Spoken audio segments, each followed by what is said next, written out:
Hola, buenas tardes. Yo soy Pedro Canut. Para los que no me conocéis, entre otras cosas, soy abogado y llevo unos cuantos años dedicándome a Derecho de Nuevas Tecnologías. Y bueno, había que hacer una jornada pensada en desarrolladores, un poco para esa sensación que a veces tienen de caerse de la nube, de decir, cielos, quiero montar una empresa o quiero ser autónomo, ¿qué tengo que hacer? Pues tengo que darme de alta, tengo que pagar un IBI, muchas cosas. No os preocupéis, no voy a centrarme en todas esas cosas, sino únicamente en un punto que para vosotros es importante y que consiste en qué hacemos con nuestro software. ¿Qué podemos hacer con nuestro software o qué podemos hacer con el software que nos llega de terceros? ¿Sirve todo lo que estoy viendo ahora mismo en Internet? ¿Sirve que yo vea que alguien dice te autorizo a? De todo eso es un poco de lo que vamos a ir hablando, ¿no?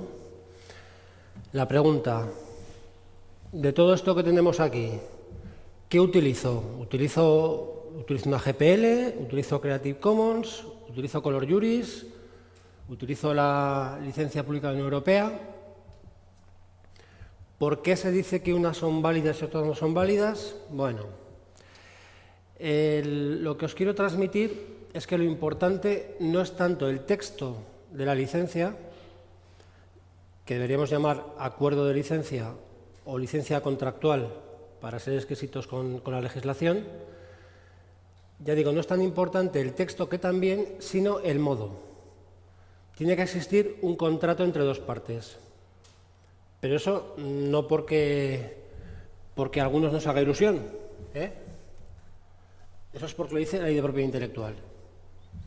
La Ley de Propiedad Intelectual regula la transmisión mortis causa, la transmisión inter vivos y exige la formalización por escrito. Si os dais cuenta, toda cesión deberá formalizarse por escrito si previo requerimiento fehaciente el cesionario, el que recibe la autorización, incumplir esta exigencia, el autor podrá optar por la resolución del contrato. Estamos hablando de contrato. La ley aquí está remitiéndose a las normas generales de contratación del Código Civil y el Código de Comercio. Está exigiendo que haya dos partes, el autor, en este caso de un software o de un producto multimedia, y que haya alguien que recibe una autorización de ese autor. ¿Qué quiere decir esto? ¿Quiere decir esto que la GPL no es válida en España? No. Y ejemplo de que sí que es válida es, por ejemplo, cuando nos instalamos Ubuntu, que imagino que todos los presentes lo conoceréis, nos sale lo que habitualmente llamamos una EULA. Eso realmente es un contrato. Es un contrato donde el titular de los derechos está definiendo qué es lo que se puede y qué es lo que no se puede hacer. Y al hacer clic, estamos aceptando ese contrato. Cosa diferente sería que nos encontráramos un software en cuya documentación primera página apareciera el texto de la GPL y únicamente nos lo descargáramos o nos llegara por correo electrónico, etcétera, etcétera. Ahí no habría un contrato entre dos partes. Con lo cual, no tenemos la certeza como usuarios de que nos han cedido esos derechos. Y como autores, tampoco estamos cediendo nada al estampar únicamente un texto legal, sea cual sea, junto con una documentación. Se hace preciso el elemento contractual, la aceptación de las condiciones. Aquí ya podemos pensar si es necesario que sea manuscrito con pluma de ganso o si podemos aceptar como válido un checkbox o un doble checkbox, y ahí la jurisprudencia ya está admitiendo hace bastante tiempo, incluso la española, que eso sí que es un contrato, una aceptación con doble checkbox. He leído y comprendido y acepto. En ese caso es que estaremos ante un contrato innominado. No sabemos quién es la otra parte contratante, pero es algo que puede definirse a posteriori. ¿Por qué? Porque sí. Yo entiendo que sí. Yo entiendo que sí. He visto alguna sentencia que decía que el simple aceptación de incluso de esos checkbox que vienen ya premarcados, que eso desde luego que no era válido porque estaba incitando al next, next, next y no daba garantías de que el usuario lo hubiera leído. Hay otras que ya entran más en detalle y te dicen que, bueno, que tiene que aparecer el contrato y que hasta que no se baja todo el scroll no se entiende que se ha leído. Bueno, digamos que al final va a ser un juez concreto el que decida si con un clic o con 2 clics es suficiente o no. Pero cuantas más facilidades demos al usuario para que haya podido leer, pues mejor. También tengo que deciros que hay algunos acuerdos de licencia que no hay quien se los trague. El de ¿cómo se llama este? El sistema de pago. Sí, este sistema de pago PayPal. El de PayPal es infumable. Yo me lo he leído. Además, el de PayPal, yo creo que si alguien les pusiera una demanda en España, la ganaban de calle. Porque empieza todos los párrafos diciendo: estamos muy preocupados por la privacidad y por la protección de datos personales de nuestros usuarios. Punto y coma. Pero entregaremos estos datos a requerimiento de... Y acaban diciéndote que se los van a entregar a todo el mundo. Empresas, administraciones públicas, nacionales o extranjeras.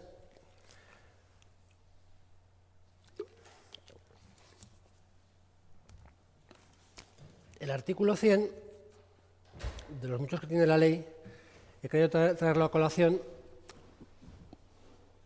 porque, si os dais cuenta, está previendo 3 de las 4 libertades del software libre. Según la Ley de Propiedad Intelectual española, no se necesita autorización del titular para la reproducción o transformación de un programa de ordenador, incluida la corrección de errores. Se puede hacer una copia de seguridad, no copia privada, copia de seguridad en este caso. Y el usuario legítimo de una copia estará facultado para observar, estudiar y verificar su funcionamiento, así como para la realización de versiones sucesivas de su programa, porque el autor no puede oponerse a que el cesionario haga esas transformaciones. Esto es muy interesante porque, sobre todo en los primeros tiempos en los que yo llegué a Internet, al principio con los blogs, era recurrente que mucho desarrollador me esgrimía las 4 libertades del software libre como un paso muy grande respecto de lo que decía la ley. Y sí que es un paso muy grande respecto de lo que dice la ley de Estados Unidos, pero no es un paso tan grande respecto de nuestra propia ley, que es muy parecida a las de países de nuestro entorno, como Francia, Alemania, etcétera, etcétera. Yo soy partidario del software libre, creo que todos o casi todos los que estáis aquí lo sabéis, pero también soy partidario de que utilicemos nuestras propias herramientas, nuestras propias leyes. Porque al final, cuando hay un problema, el litigio va a sustanciarse en España. Y quien va a conocer del litigio va a ser un juez español formado con estas leyes. Y cuando a un juez español le digamos que no ha habido una cesión contractual, le esgrimamos un pantallazo de una página web con un logotipo X,